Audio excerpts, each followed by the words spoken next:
Hey guys, I'm Elena Kotauri, and this is Voices of Lilith.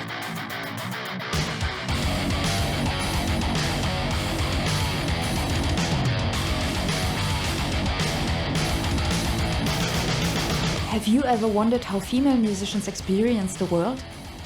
I myself am a vocalist, a voice coach, and a guitarist. Our metal community has grown to be a diverse and highly artistic world. So, in this podcast series, we give a voice to the female musicians which create and shape our music. We dive deep into their unique experiences so you can find a way to connect to their visions and be empowered in your actions now. Let's find new ideas, raise awareness, and stick together. Are you as excited as I am? Let's hop in.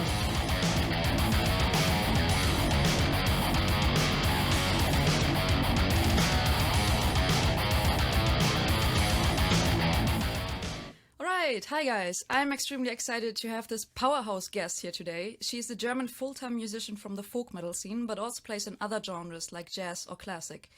Just a few of the instruments she's able to play are the violin, the viola, the cello or the hurdy-gurdy.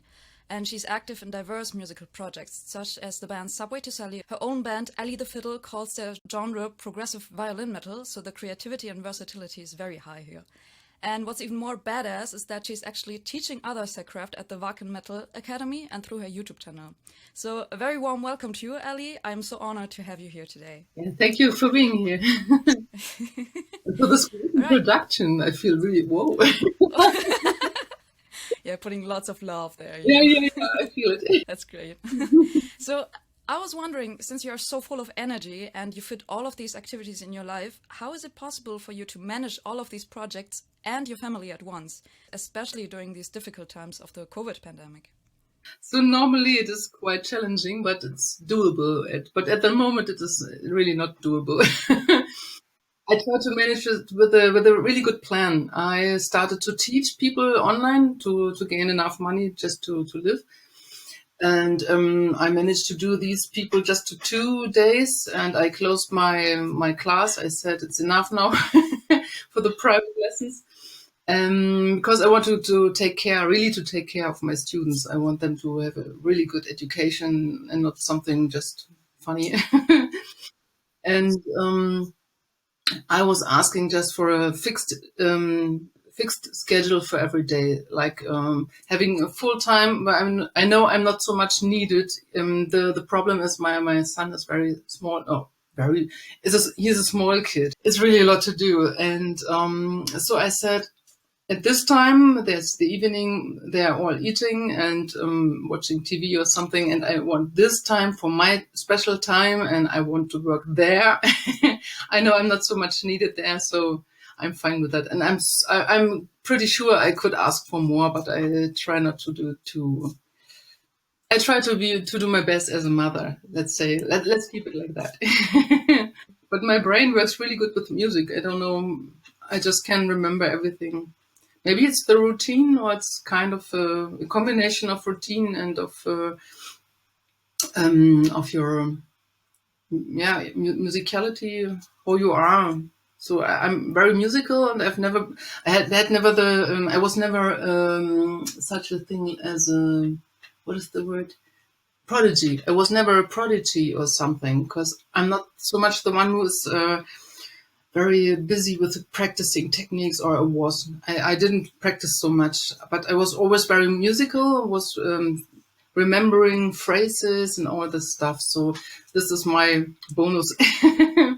That's great. So your brain is specially mapped for music, so you pick the right passion, right? I guess so. Awesome. Just living your passion. That's so awesome to hear. I had the problem that I learned everything when I was a child, and I never knew why I would learn this. So I was like, oh, that's not my field, like mathematics. It's wow.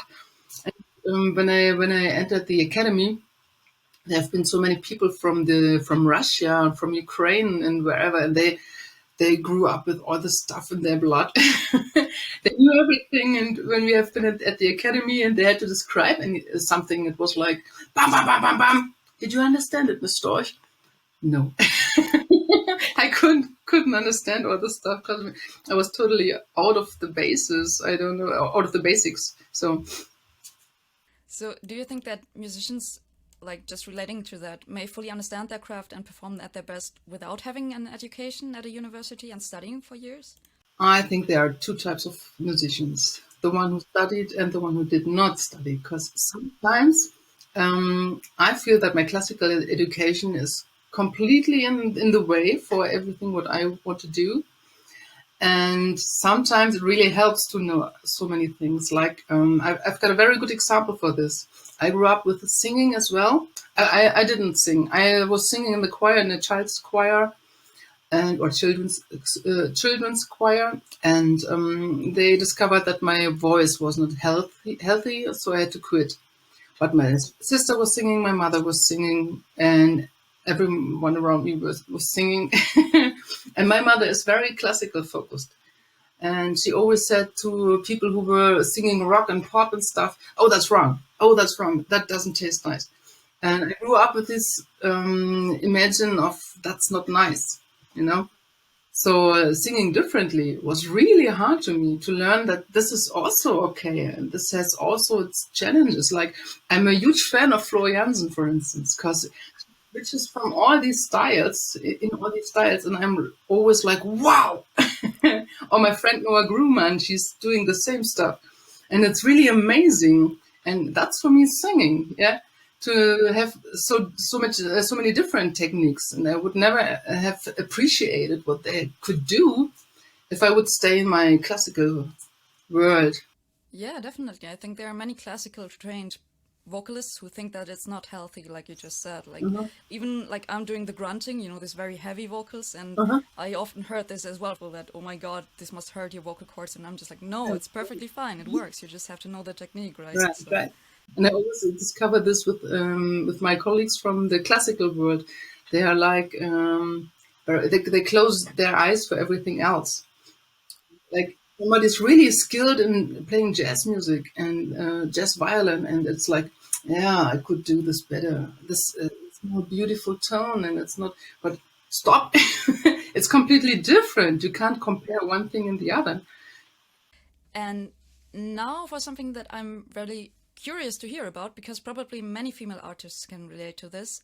If we take the image representation in metal or many other genres, there are a lot of women who are shown with a stress on sexuality. And this leads to their sexualization among fans or other people of the industry. And what is your take on this? How is your experience with gender roles in the scene? And do you think it's hard for women to make a career? I think it's really hard to tell because I grew up in this scene just as I'm Ally and I'm playing here. I'm doing my very best and stuff. And I was asked this question 1 year ago or 2 years ago, and I was like, oh, it doesn't matter if you're female or not. You just do your way in the moment when you are very good at your job. But now I think differently, I have to admit. Since COVID, I'm thinking differently about it. Because I see the huge difference between men and women. Men are able to work now. They are just working. And people like us, women like me, we have the little children, for instance, and we have to take care of our kids. It's not the guys are taking care of the kids, of course, as well, but not in the same manner. When I told my boyfriend, I hope he isn't listening. When I told my boyfriend I want just 3 hours a day for practicing, for working, he was like, "What?" Was his first. Afterwards, he was like, "Yeah, okay." But his first intention was what? He works 10 hours a day, 8 or 10 hours a day, and afterwards he works on his projects, his own projects.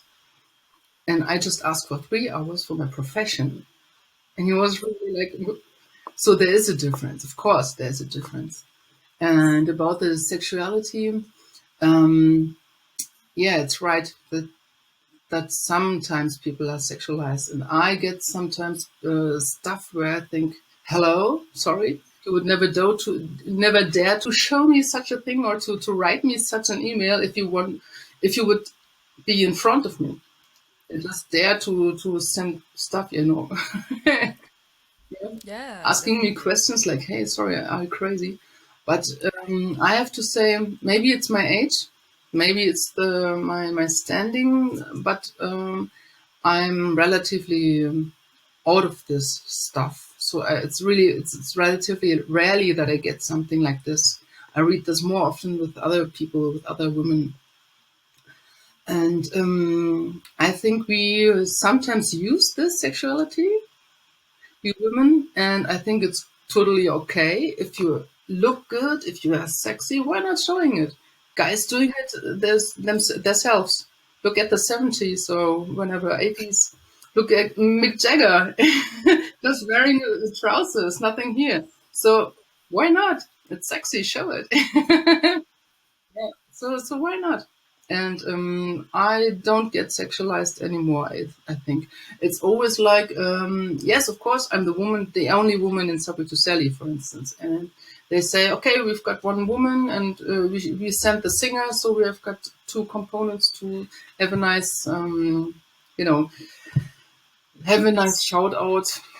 So that's totally okay, but it's really it's strange that so many men are in the scene, in the music scene, and not so many women.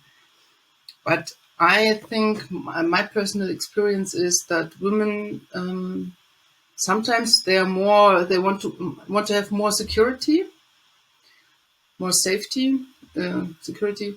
You know, in their lives. I never gave a damn for money, for instance. I'm absolutely not interested in having much money. I'm just interested in doing my stuff and having enough money not to care too much about it.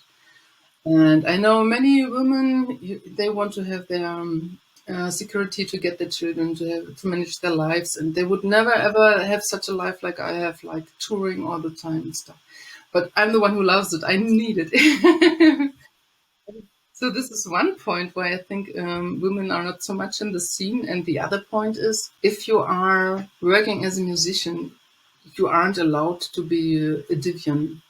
You can't be just the girly and I don't touch this, I don't do this. And there are not many women who are who want to do this, who are just like the mate, yeah, like the bandmate.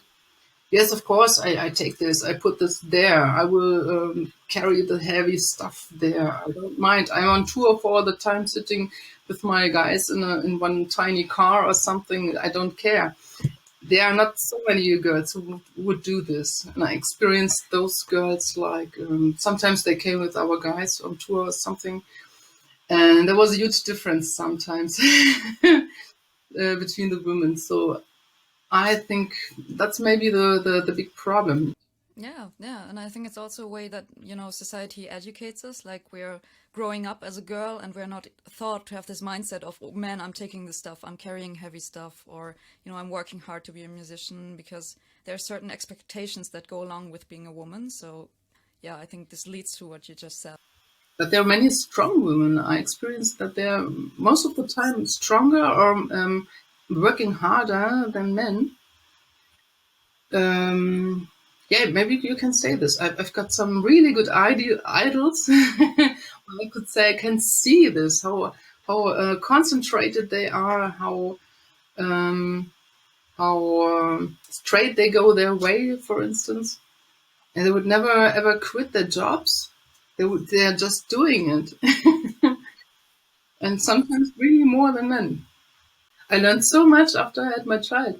I was always thinking that I'm a tough woman, that I don't need much, and I'm tough. And I'm very sensitive on the other hand, but I've got my. We all are. When I had my child, I experienced how much I have to, how much tougher I have to be with the child. Because I have not the time to care about me. I have to be just kind of functional. And often in times where I can't be functional, I'm tired or my body hurts or whatever, and but I have to be functional. And if you have to do this over a couple of years, then you are doing it.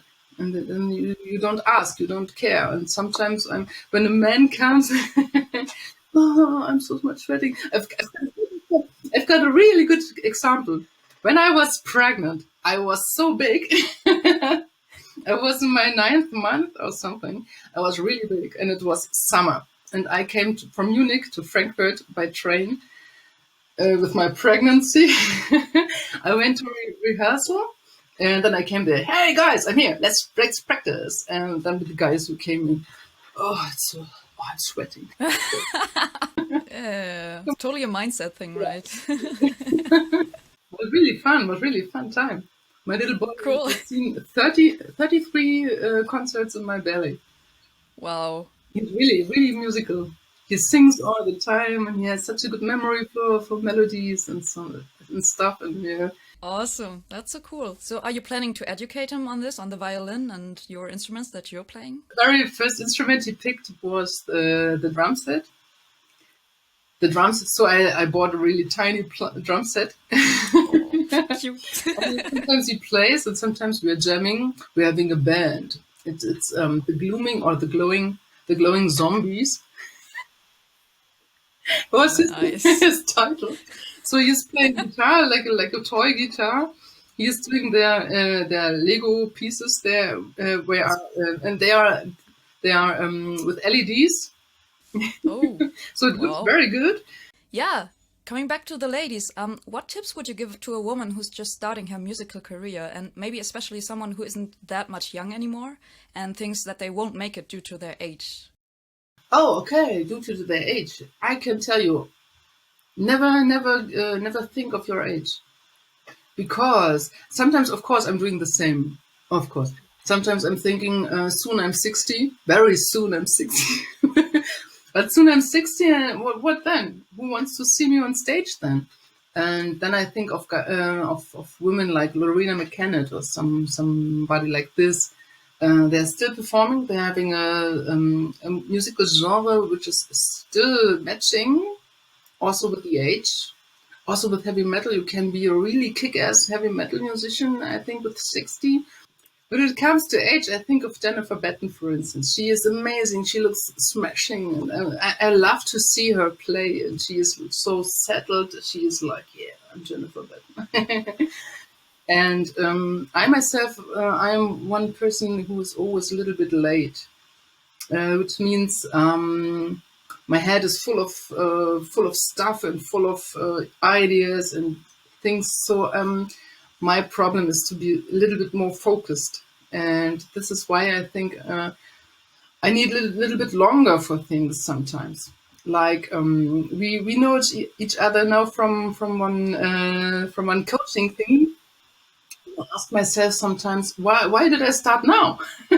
I'm such an old lady. Why did I start now and not 20 years ago? The answer is simple. I didn't have an idea of it before, and I didn't think it was necessary. And now I think it could help me so much to get more focus in this direction, for instance. And when I struggle myself with age and things, then I'm always thinking at the actor Leslie Nielsen.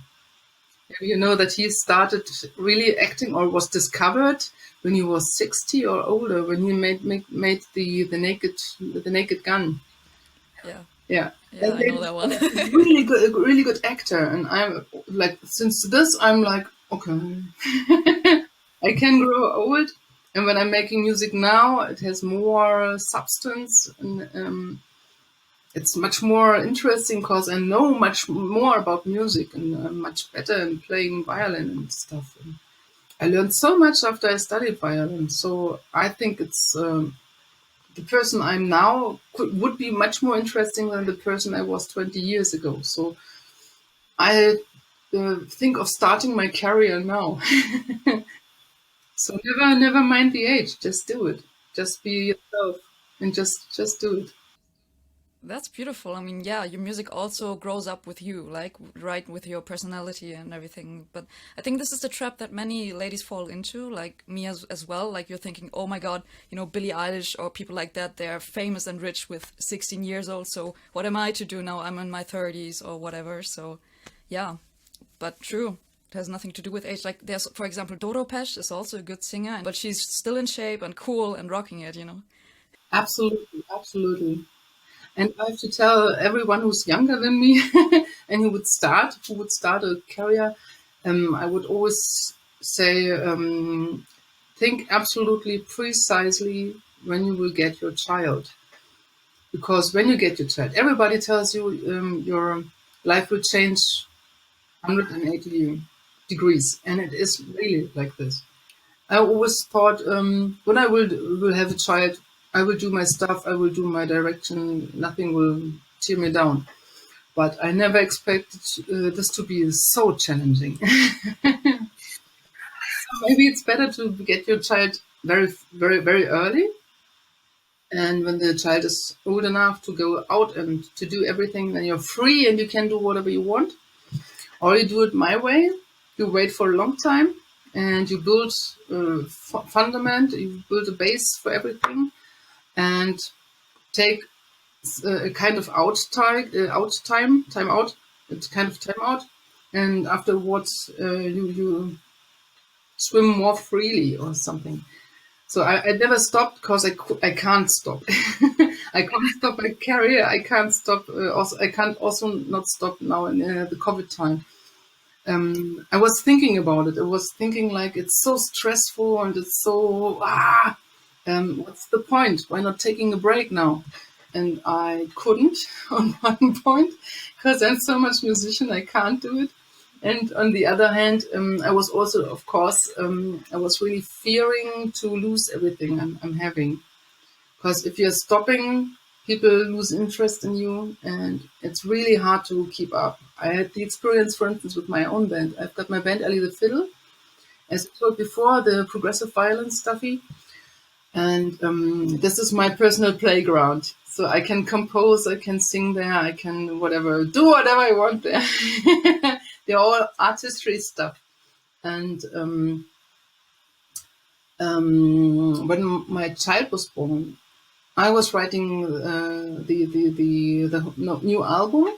He was born, and I immediately wrote the new album, also with lack of sleep and everything, just to have the album.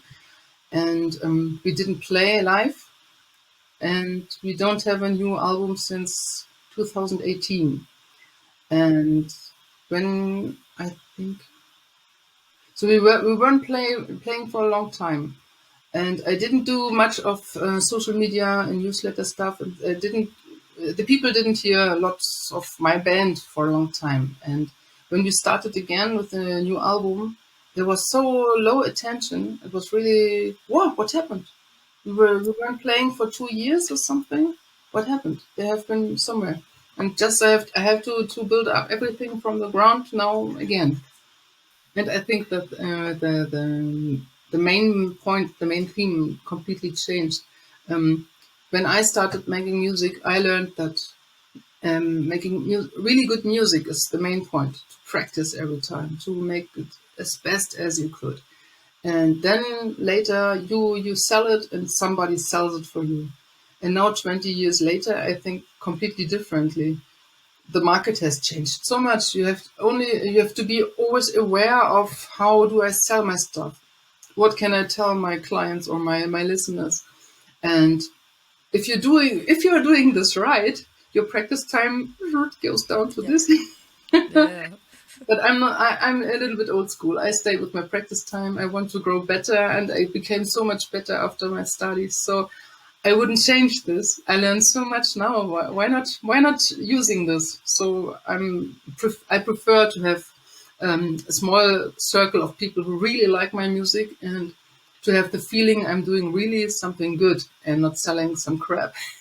Definitely. I mean, as a musician today, you have to do so many different things. Like, it's not like you can just do music. Usually you have to present yourself and do social media and managing. And maybe you don't want to be at a label anymore, so you have to manage yourself and release and distribute and, know so many more things. So, yeah. Yeah, absolutely.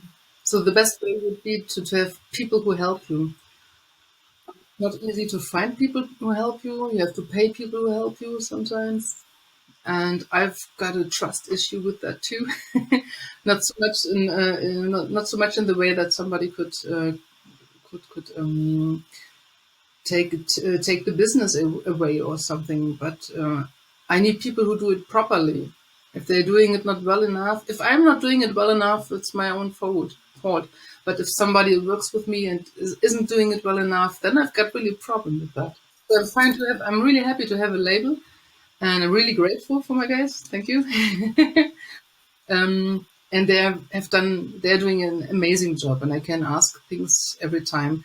But I'm still having no management. I'm having a booking agency, and he has sometimes problems to sell my band, and I don't know why. Because I'm not sitting beside him, I can just guess why. I think I have to do much more than that he can do his proper job, and so things like this. I think I have to do really a lot of things. Yeah, but you're already doing so many things, so maybe your son will do this one day for you, you know. Or I'm doing it for him. Yeah, that would be beautiful. Whoever knows. Yeah, With the glowing zombies. yeah, the glowing zombie. Awesome. And one more question regarding the ladies. You know that in the history of Western music, especially during the Romantic era, the violin was referred to as a feminine instrument. And today many bands have a female vocalist and call themselves female-fronted. So would you say that some instruments are still divided by gender? And if so, why would you say that is? Yeah, when I think about it, maybe it's really true that violinists are very often women in bands in rock music, or let's say in my special field. I'm very much in the folk and gothic metal scene in Germany, and there are really many women, just the violinists or the hurdy-gurdy players, but not in general. And I think everybody agrees that female bassists are really hot. Yeah, they are hot.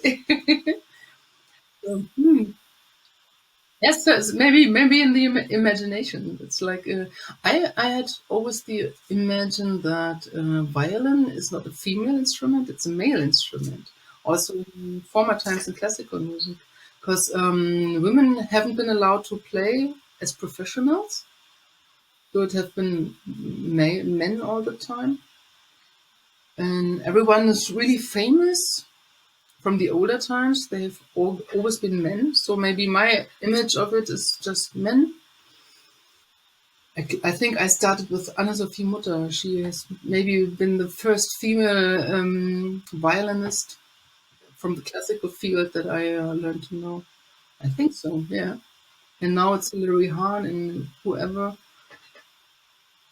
So I read an interview where you said people should really carefully listen to music and get involved with music much more. So could you explain what your way of listening to music is and how to become more aware? Ha ha ha! Oh, you got me. I wrote this because I'm so much in the gothic music scenario, and also with let's say with the German charts. When you see who is really winning in the German charts, it's sometimes really awful. And I've got the impression that the audience is buying everything.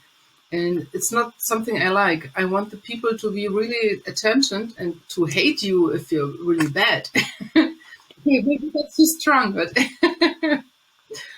but sometimes I'm like practicing and doing stuff and trying to be innovative. And coming down on stage, and I'm like, oh, this tonight I was really good. I was playing a really cool solo. I had something completely new in my head. And then the guys come to me, hey, nice concert. How do you take care of your hair? And I'm like, sorry, I'm a violinist. I'm not a hair model. Would you please ask me something about my violin playing? I developed so much over the past years, and I'm playing a 6-string violin. Why are you asking me about my hair? So I think this was the reason why I said something like this. And to answer your question, how to become aware, I think you have just to listen to very good music. If you are a musician, you have to listen to people who are much better than you, who are much who are much more advanced in their making of music. Like they've got much more in their heads, much more experience, much more, especially much more visions, not just nice ideas, just visions. Like like Devin Townsend, like Devin Oh yeah, Townsend, for instance. If you listen great to guy. this guy, this is Vision, or if you listen to Aristocrats, this is Vision. I really love this jazz rock stuff because it's so much more advanced, and they are so advanced with songwriting, with sound culture, with music structure. So yeah, I try to listen to, or not try. I love to listen to such a thing. Like I had a routine when I've been on tour. I was playing with several bands. Also, with you're playing every time the same stuff, and you try to relive the stuff every night. And but all you have to do from your real skills and your knowledge is just a tiny bit, of course. And that's totally okay, totally fine. And you're doing your best to present this tiny bit. But there's a little bit more, and your brain needs a little bit more.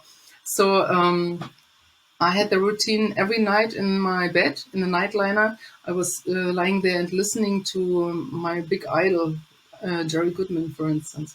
I really love this man and his art. And I was listening precisely to how is he playing, what happens under the violin, what is the band doing, why does it fit so perfectly together. So like analyzing, enjoying, yeah, and making your training your taste, training your taste of music, for instance. I can't do this now with my little child. When I go to bed, I'm just doing something stupid to turn my head off, to turn my brain off. But when it comes to better times, when I can take care of myself, I try to listen to really good music, which makes me better. Or also, I'm working really a lot. I'm working a lot as a studio musician. So I'm getting the stuff from other bands on my desk, and I try to play as best as I can at the highest quality I can.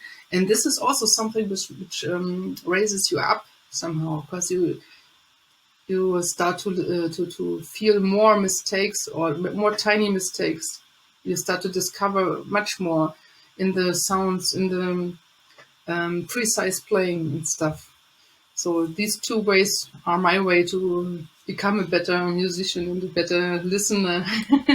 Yeah, cool. And also picking, just as you said, all the influences from different people, knowing how they are playing their music, and Absolutely. cultivating into your own playing, right? Or like Yeah. Björk, for instance. Björk is also someone who I say, wow, this is really, wow. It's not just she's not just doing music, she's doing the whole universe around the music. And this is really inspiring. This is what I really adore about her. Yeah, and just like in the old days, whole metal, rock, punk scene just was invented because people were experimenting and not Yeah, doing the same old ways. So they were daring to do it. yeah, they just did it, and they didn't care if their parents said, "Man, this is not music, this is Yeah, just noise." They just did it, or and record today label. we're so proud that we have this music. Absolutely. The pop music, the pop industry has these chart hits. They look at the looks and how the girls are dressed and everything, and the music is just so in the back, and it doesn't matter so much anymore. So I think that what happens with you and many other women as well, they are judged by their looks and not by what they're doing and what they're crafting and the ideas and the visions. It's like it comes to what I was saying before about the classical stuff. I grew up with all this classical stuff, and when I was listening to pop music, it was like, I can do that, no problem. She looks nice. Okay, if I go slimmer, I will do this too. But when I listen to this today, I say, wow, there's so much skills behind it. I never recognized it because I just learned how. This is no, this is also very high skilled, like Lady Gaga or someone. I'm really impressed if people like her are singing, because now I've got the understanding for it, what it takes to be so good. Yeah. And that's why these comments usually come from people who are not musicians. I don't like my guild. I don't like the violinists because they're always like, we are the violinists. Oh, I play better than you. Yeah. So I had always bad experience with violinists in the classical field. And when I switched the field and came to rock music and folk music, has been the complete opposite. They're like, oh, you sound like this. Oh, that's interesting. I play like that. Oh, that's also interesting. It's you're more unique, and you really appreciate the uniqueness of other people. And in the classical field, everyone is the same, and you have to sound like the same. And if you want to be unique, you have to be world class. Then you are maybe unique. But I experienced that something between or in between the people are not really nice to each other. They're not very supportive, really not supportive. That was my experience. Maybe other people have a different experience with that, but that was my experience all the time, also in the professional theater. I mean, that's why I like Nightwish and Floor Jansen so much, because they're combining the pop and classical and metal even. So they're combining all of that and saying, hey, guys, you can play this music and it can all be one. It doesn't have to be different or something is better than the other, right? Absolutely. And I think that classical music is very inspiring for heavy metal music. They're very close together. So to tearing it apart, it's really not very clever. Yeah. And just as you said, you can learn from all the different genres. Like you can take something from everything, and it doesn't have to be just one thing, but open your mind, right? That's why I'm doing progressive music. I read in a Wikipedia article that progressive music combines everything, world music and whatever you want. And I was, yoo-hoo! Cool. Awesome mindset there. And then, since you're a band coach as well, what thoughts arise in your head when you get on stage or play in the studio? Do you get in some kind of meditative zone? And do you have any tips on how to focus? I know there are many people out there who are fighting stage anxiety. And I remember my days when I started and when I was a little bit scared. I always thought, I am not the best. I will not be the best. I know this, but I'm here to play music, and I come here to make music. And this is something I really kept until today. I don't mind. I don't think about maybe I'm not good enough tonight or something. Of course, I never lose this. A little bit of this is always keeping with me. But I try to push this thought away and just to focus on making music.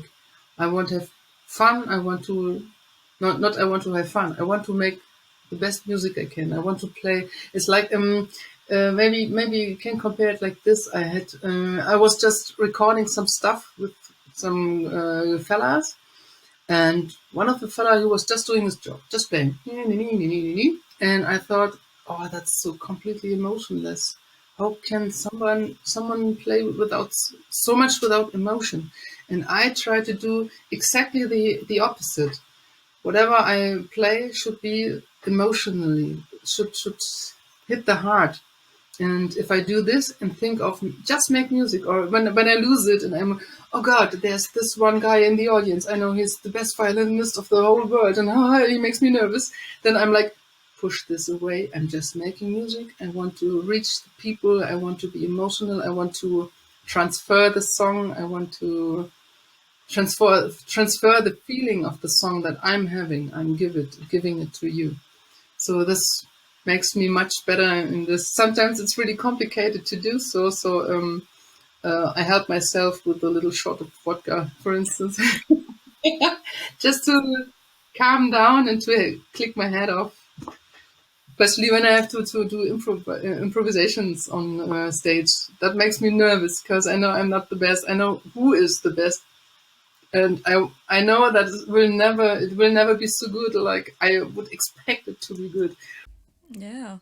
Beautiful, very inspiring how you're talking about it, because yeah, it's you get very vulnerable when you show yourself on stage, and you just you have these emotions and you show yourself to all these people. So yeah, I think that's where the anxiety comes from.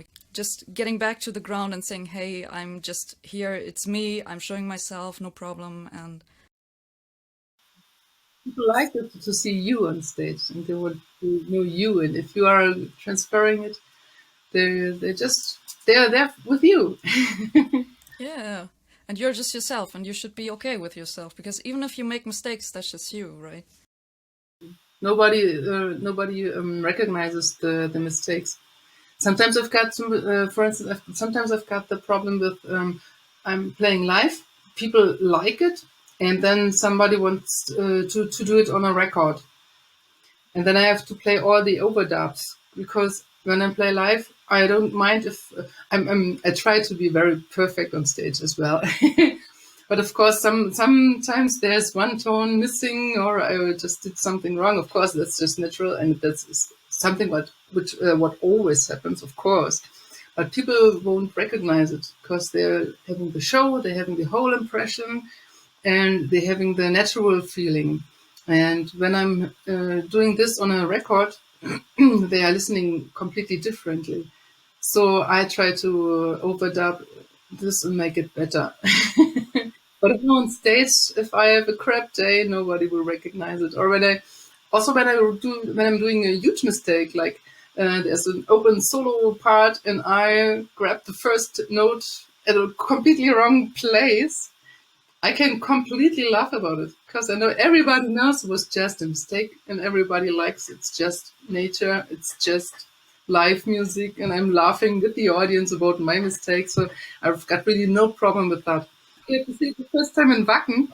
First time Wacken Open Air, I was just a guest for friends, and I was really nervous. It is just 10 years ago. It has been 10 years ago. It wasn't uh, far more ago. I've been on stage with them, and I've seen the whole audience with these 60,000 people or something, and I was okay. Now I'm nervous. But I lost it. Luckily, I lost it later because of the very often playing. You are losing the anxiety or the fears to go on stage. I remember that I once got a comment from a professor. I was playing with several other students a solo part. We were just everyone had the solo part to play, and then it was my part, and I knew every other violinist would be much better than me, technically much better than me, and I was like, okay, I can't win here. I can only win with making music. I just make music. And I was playing, and afterwards, the professor from another field, not my professor, he came to me and said, I like yours the best because you made music. And I was, okay, that's the way. I'm right with this way. I will keep this way. Maybe I'm not the best musician. I will never be a high-end, world-class Jerry Goodman. I will always be myself, but I will be myself, and I will make music. Beautiful. Yeah, since you're also the head of the string department at Wacken, as you just said, what led you to wanting to become a coach apart from your artistic journey? Are your students as open to all genres as you are, or do they only play metal usually? Haha! Yeah, that's funny. The Wacken Metal Academy started now in October, so we don't have so much experience here. But I've got some private students or pupils, and they're very open to everything. They are not so much metal musicians. I suppose when we go on with the Wacken Metal Academy, that we will have lots of guys who want to play really metal music. But I want to teach more than metal, of course, because metal is just a small field, and you can only be very good in your specific field if you know enough about the other genres. And every student or every pupil I had before, or I had until this time, had been in another field. I think electric violin or violin in these fields are so very special that really not many people try to think about it. I often get the pupils who are 16, 14, something like this, where the parents tell me, my kid started playing violin and was not really fond of it because it had to play classical music all the time, and the teacher didn't want to go out of this field, so they quit. And I heard you're doing some lessons. If you like, we would like to go with you now. Let's try it. And the pupils are like, wow, I can do whatever I want. And my first thing is always to ask, what is your favorite song? which song would you like to play?